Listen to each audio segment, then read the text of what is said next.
Hello, everyone. Today we're talking about centenarian consciousness. So these are small habits that you incorporate into your lifestyle that actually contribute to your longevity, to your feeling good, to activating all of the different neurotransmitters and hormones in your body that allow you to live longer. When one of them is stress. Stress is, there can be good stress and bad stress. And good stress is called affordability.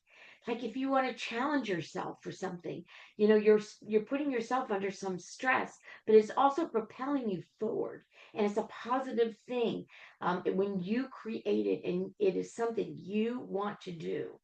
And we have a 5 day challenge right now with the Proactive Health and Wellness Group. And it is incorporating some small habits into our lives. And here is one for you, because stress is really attributed to inflammation. And we know that inflammation is probably the biggest cause of disease in our body. So, one thing you can do is have a journal. And so look if things that you're going through in your day or decisions that you have made are attributing to affordability. It's a good stress.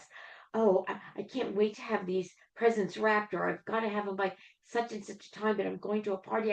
I can't wait to see when they open them, and you're excited about it. Or I want to reach this goal in my business. And oh my gosh, I made it. So not only that you have that incredible good stress, and that's releasing positive good hormones. I talked about this in the first video about dopamine. When you do something hard and you accomplish it, you feel really, really good. And I'll attribute this back to the origins. So dopamine was really created to give you stamina, to give humans stamina to do the things they needed to do to survive. So when we look at the cavemen, they had to go after prey. They wouldn't have any food.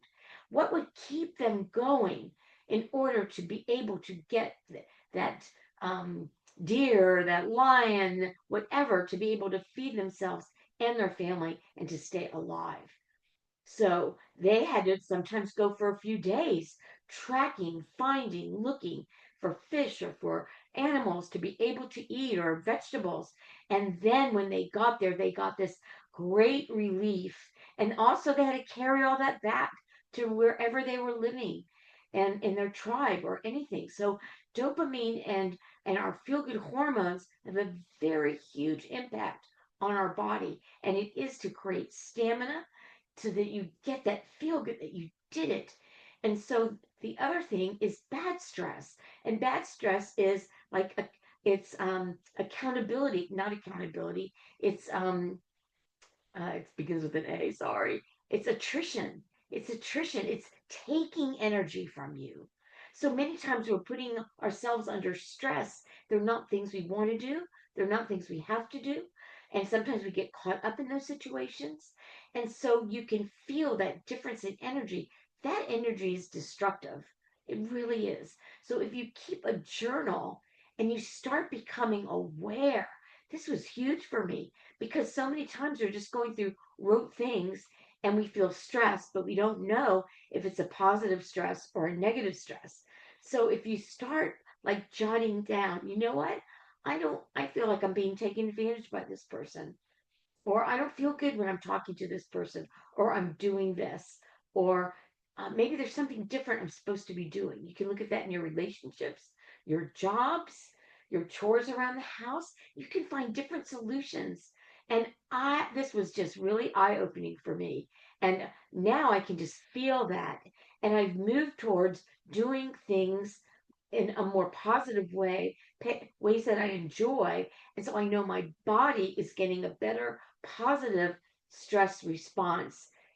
It's a delicate stress response because too, if you make those goals too hard to achieve, you're not going to reach them, and your subconscious is also going to show you, you're not going to reach them. So why bother? We have all of those things, and that absolutely plays right into New Year's resolutions. You know, so many huge goals are set up, And they're often set up for us to fail, or we sabotage ourselves, or they're too much for us to achieve. But if you start putting small habits together, then you are more successful and you're moving forward. You don't have to be all the way up here right now. You can be here, and then you can be here, and you're feeling good and successful. And that's really, really important.